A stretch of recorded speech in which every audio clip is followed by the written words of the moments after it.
Leon asks a specific cook who was trembling about why did he poisoned his meal with energy-dispersing poison. The cook says that he didn't do it. Leon asks him if he gambled away the 3,000 yang he received. This boy had a lot of debt because he was addicted to gambling. He spent away his parents' money, plus the money he borrowed from his friends.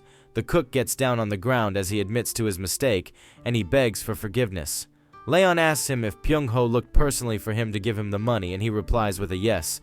This turns out to be a lie, and Leon beheads the cook without showing any signs of mercy. All other cooks along with the head cook become quite afraid after watching it.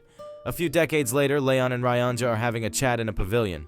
Ryongja says that he waited for decades for Leon to return, but he is only going to drink a single cup of wine. With that being said, Ryongja fills the 1 cup of wine that Leon agreed on.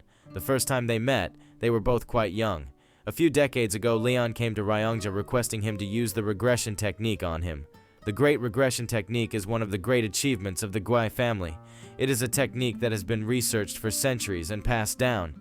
It was a technique that was close to impossible to use, but Ryongja could have completed it.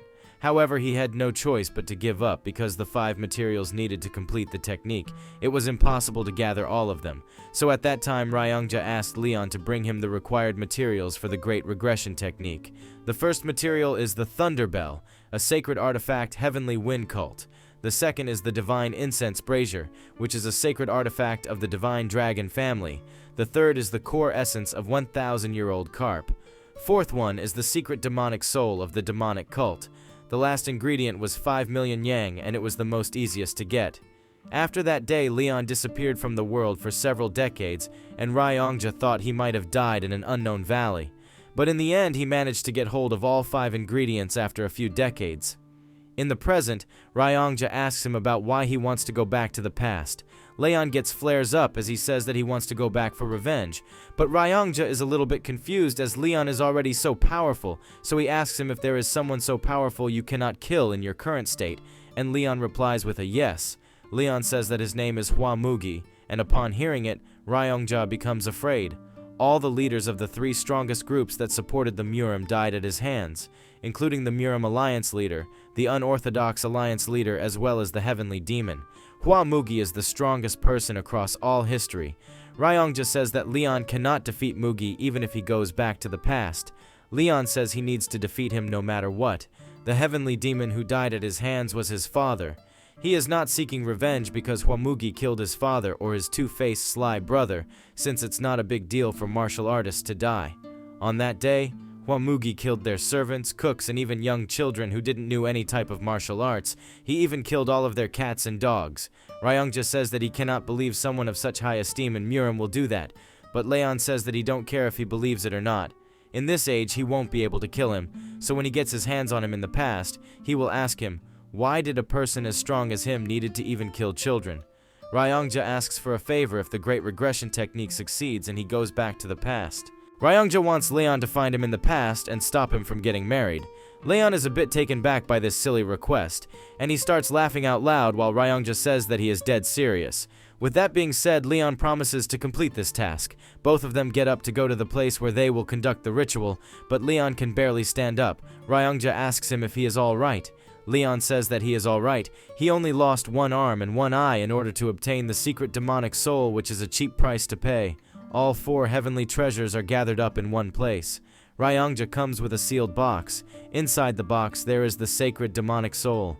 Ryongja uses the soul to warp the other treasures in the demonic energy. He then starts chanting the Great Regression mantra. The treasures start brimming with a bright flash of light. All of a sudden, a huge black hole opens up in their place. Even Ryongja is amazed after seeing this spectacle. He becomes quite happy as he shouts that he did it. He looks back to check the expression of Leon, but he finds him to be sleeping. The condition of Leon is not looking well either. After looking at him, Ryongja has a second thought. He says sorry to Leon as he starts walking toward the black hole, but he promises that he will look for him in the past and inform him about the incoming danger.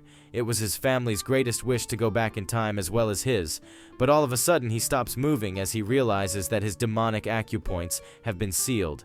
Leon quickly appears behind him as he asks Ryongja about why he did it. Before Ryongja can reply, he gets slapped to the ground by Leon. Ryongja says that he is sorry as he lost his rationality for a short instant. He should not have done it, as he knew how painstakingly hard it was for Leon to obtain those materials. Leon gives him a cold stare. With that being said, he releases his grip on Ryongja. Leon says that he is a selfish person. He only managed to obtain those treasures because he didn't care about anyone else other than him. If there was someone else in place of Ryongja, he would have killed him by now. Instead, he thanks Ryongja for waiting for him all these decades. Ryongja becomes really happy after hearing it, and he thanks Leon from the bottom of his heart. But all of a sudden, the flow of time stops. There are some butterflies in the air as well. A voice calls out to Leon, telling him that he has passed all tests. An old man emitting a lot of heavenly radiance appears before him. Leon asks him about his identity. Old man replies by saying that he is the person who can send him back to the past. There is no way the humans can understand the logic of heavens, and he asks Leon if he believed that some treasures can send him back to the past. The true materials of this technique are not the materials, but the efforts he has offered in order to gain those materials. Leon passed the test, as he lived his life with one goal in mind as he sacrificed everything he had, and forgiving Ryongja was the last test. It was the toughest test of all, and Leon managed to pass it easily. Leon requests to be sent to the past since he has passed all tests. The old man asks about what he will do in the past. Leon says that he will kill the one who deserves to die and save those who are not supposed to die. Old man asks if this is all he is going to do in the past, and Leon says that he wants to live his life meaningfully as he has a lot of regrets from this life. The old man asks about what he regrets, and Leon replies by saying that he regrets all of his life and the choices he made were horrible. The old man says that he is curious about the life Leon will live, and he looks forward to the new life of his. With that being said, the old man starts disappearing. The flow of time starts once again. Ryongja is still repeating that he is sorry. With that being said, Leon starts moving toward the portal. The whole room brims with a holy light as he enters the portal. With another bright flash of light, he finds himself in a different environment. There are a lot of people gathered around him, and they are all excited about something. Leon looks up to a nearby demonic statue, and the crowd is going crazy around him. He is now sure that he finally came back to the past. All of a sudden, he feels a lot of demonic energy. This demonic energy is released by the person sitting in the middle of some strong martial artists. This person is his father. Leon is quite glad to see him alive. All of a sudden, someone calls him out by addressing him as the second young master. He asks about how long are they going to wait, and they should just start their fight. Leon takes a few minutes to recall this event.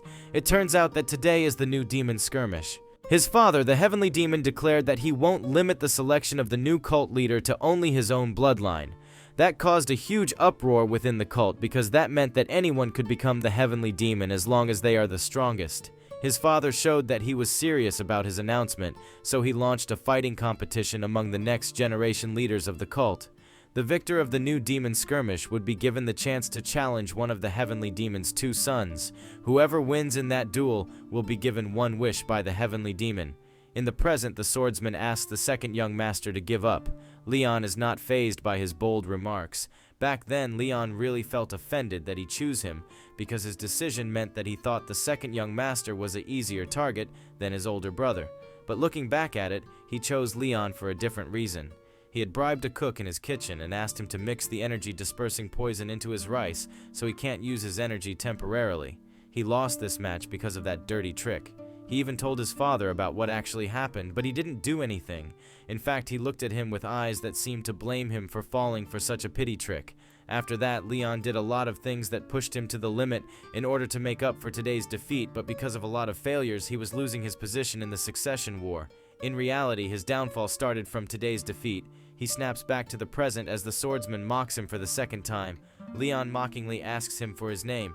He introduces himself as Pyungho, the fifth disciple, and he is quite pissed at the second young master for not remembering his name.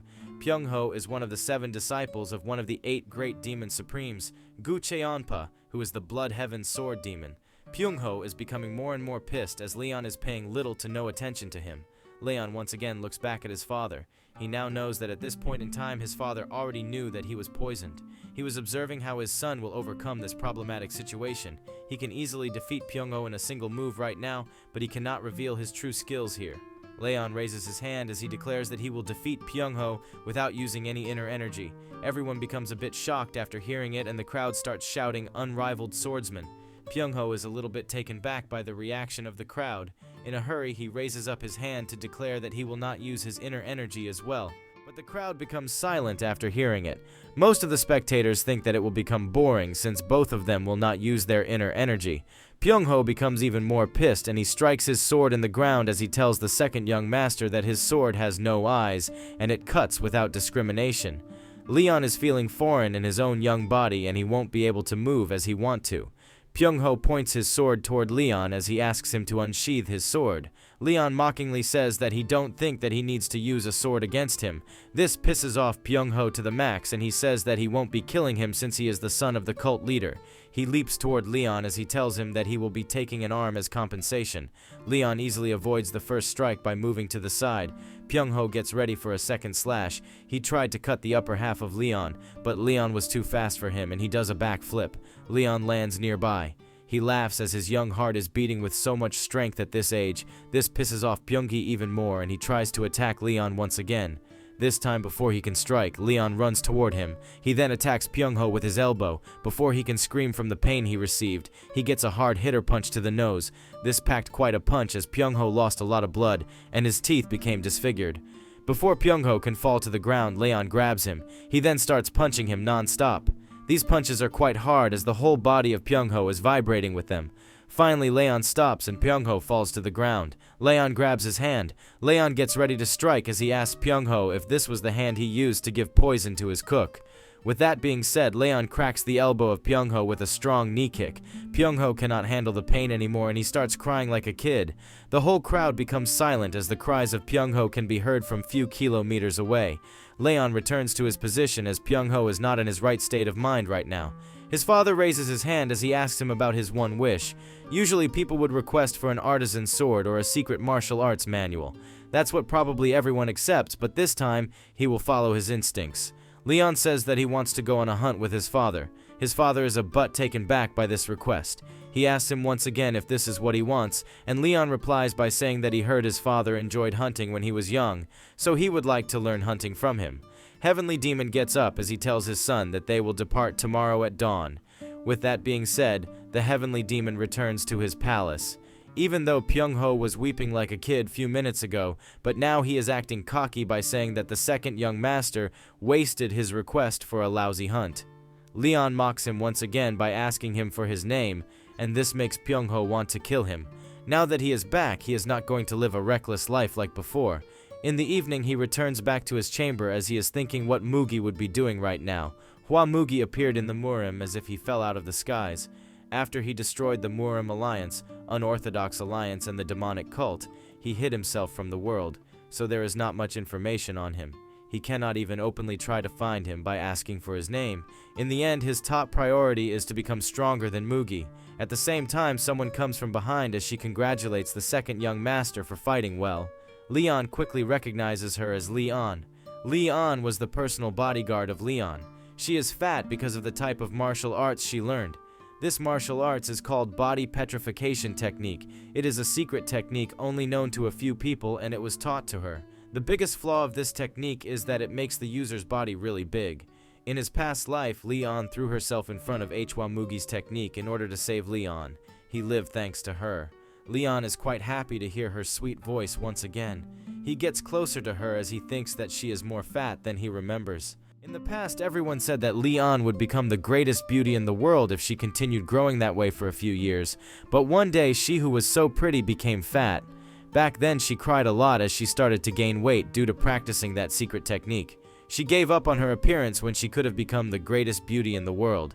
Plus, he treated her quite bad in his past life because of her weight.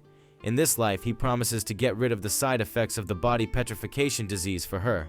Leon tells Leon to follow him as he is going to show her something strange. Leon gathers all cooks who serve him. He then randomly says, "Why did you do it?" The head chef has no idea what the second young master is talking about. He then asks a specific cook who was trembling about why did he poison his meal with energy dispersing poison. The cook says that he didn't do it. Leon asks him if he gambled away the 3,000 yang he received. This boy had a lot of debt because he was addicted to gambling. He spent away his parents' money, plus the money he borrowed from his friends. The cook gets down on the ground as he admits to his mistake and he begs for forgiveness. Leon asks him if Pyongho looked personally for him to give him the money, and he replies with a yes. This turns out to be a lie, and Leon beheads the cook without showing any signs of mercy. All other cooks along with the head cook become quite afraid after watching it. Head cook gets down on his knees as he begs for forgiveness, as this was his responsibility. Leon asks him if he was responsible for putting poison in his meal, and the head chef replies with a no, but everything that happens in the kitchen is his responsibility. Leon sheathes his sword as he tells the head cook to stop talking nonsense and cook him shredded chicken noodles. The next day at dawn at the Heavenly Demon Pavilion, Heavenly Demon asks his son about the extra things he is carrying. Leon says that these are the things that are needed for the next few days. Heavenly Demon says that he only planned for a single-day hunt, and Leon says that maybe he will enjoy this hunt and extend the time period. Heavenly Demon says that you have quite an ambitious dream. After a few minutes, they arrive in a jungle. This is quite an ancient jungle, so most of the trees here are a couple of hundreds of years old. Heavenly Demon compliments his son by saying that you are better than I thought. Leon says that he was hiding his skills, and his father says that he already noticed it. Leon says that he is not a cat that hisses, but a beast that hides his claws. Heavenly Demon asks his son about why would a beast hide his claws. Leon says that he didn't thought of it from that perspective, and Heavenly Demon says that you are a cat. Heavenly Demon asks Leon about how much of the soaring sword art he has mastered. Leon replies by saying that he has completely mastered it. The Heavenly Demon quickly attacks Leon, but he manages to dodge it by a fraction of a second. If he had not turned his head away instinctively, then he would have died right here. Heavenly Demon confirms it by saying that you have really mastered it. With that being said, both father and son keep on moving deeper into the forest. On their way, Leon asks his father about who did he learn hunting from. His father hesitantly says that he learned it from his older brother. Leon asks if he had an uncle. Heavenly Demon says that he killed his brother when he was around his age. Leon says that you did great, and this reply shocks the Heavenly Demon. Leon says that if you had not killed your brother, then he would have killed you and I would have never been born. Heavenly Demon says that back then, he could not find any other solution. Leon says that he don't even need to think about killing his brother since his brother is that vicious and cruel. Heavenly Demon says that you are speaking ill of him when he is not around. With that being said, both of them resume their hunting. After a few minutes, both father and son start climbing a high mountain. After a few more minutes, they reach the peak. Leon asks his father if there is something in here. Heavenly Demon says that their dinner is in here.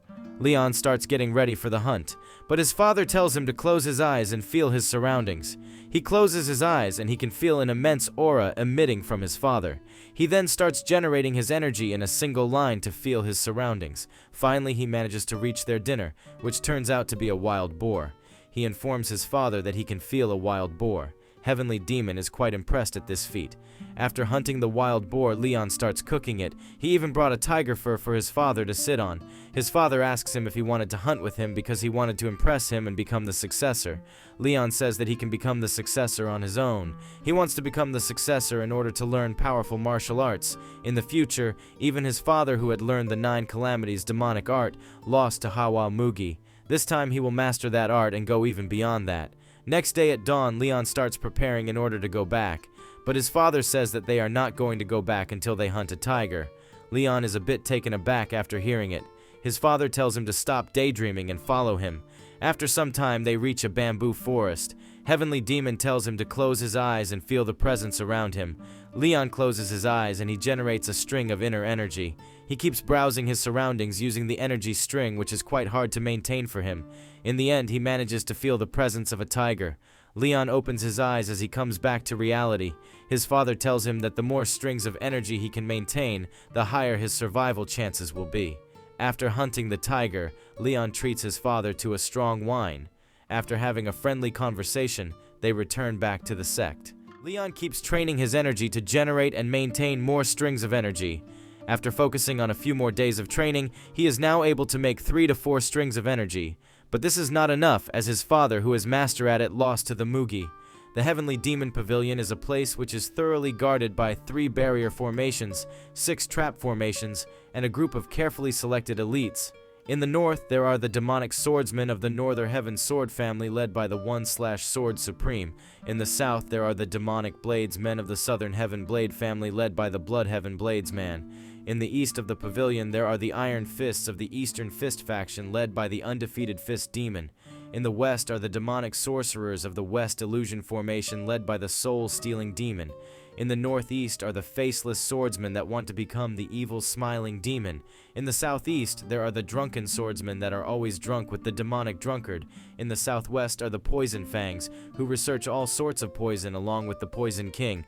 And finally, in the northwest are the crazy monks who are crazy about the demonic Buddha beliefs of deluding the world. Back then, he had thought that the enemy had broken in from the outside. However, that was not the case since outer defenses were never broken. He is sure that there is a traitor who led Hwa Mugi into the pavilion, but it does not matter which one is the traitor since he will be treating all 8 demon supremes as traitors. After his father died, none of the 8 supreme demons sought revenge, and instead they decided to close down the demonic cult. He even remembers how the 8 supremes lived their lives and how their last moments were. This time he will make full use of the 8 supreme demons. Before heading outside, Leon can hear someone calling Leon fatty. There is a bald guy outside who is mocking Leon and telling her to call out the second young master. Leon comes out as he asks Leon about what is going on. Before Leon can reply, the bald guy says that he has been waiting outside for him for many days. This bald guy is another one of the disciples of the Blood Heaven Bladesman. He is only acting cocky because of his father, the Heavenly Demon. After his father announced that anyone could become his successor, being the Heavenly Demon's son no longer feels that special, as it fueled the ambitions and desires of many within the cult. Leon asks Baldy about what he wants. Baldy says that Pyung-ho cannot practice martial arts because of him. Leon asks him if he wants him to look after Pyung-ho or something. Baldy says that the second young master needs to take responsibility for crippling him by apologizing to him. Leon knows why this Baldy wants him to apologize. The best disciple of the Blood Heaven Bladesmen was bot selected in the finals. That's why his other disciples are trying to impress him by doing whatever it takes. This Baldy wants an official apology from him so that he can claim credit for not making the Blood Heaven Bladesman look bad. Leon gets serious as he tells the Baldy that he wants him to apologize. Baldy asks him for what he wants his apology. Leon says that you need to apologize to his subordinate because you spoke rudely to her. The Baldy is pretending to not get what the second young master is asking him. Leon says that there is no need for that, but Leon moves forward.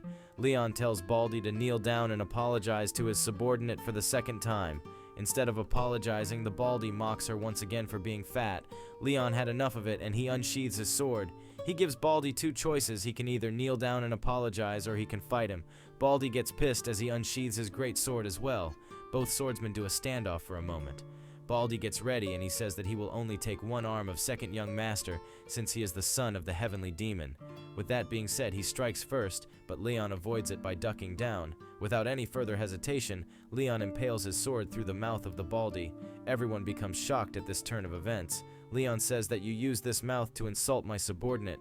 The moment Leon pulls out the sword, the mouth of Baldy spews out a ton of blood, spraying the whole courtyard with his blood. Finally, Baldy falls down to the ground, and Leon is thinking that he should have ended the Baldy in a more torturous way.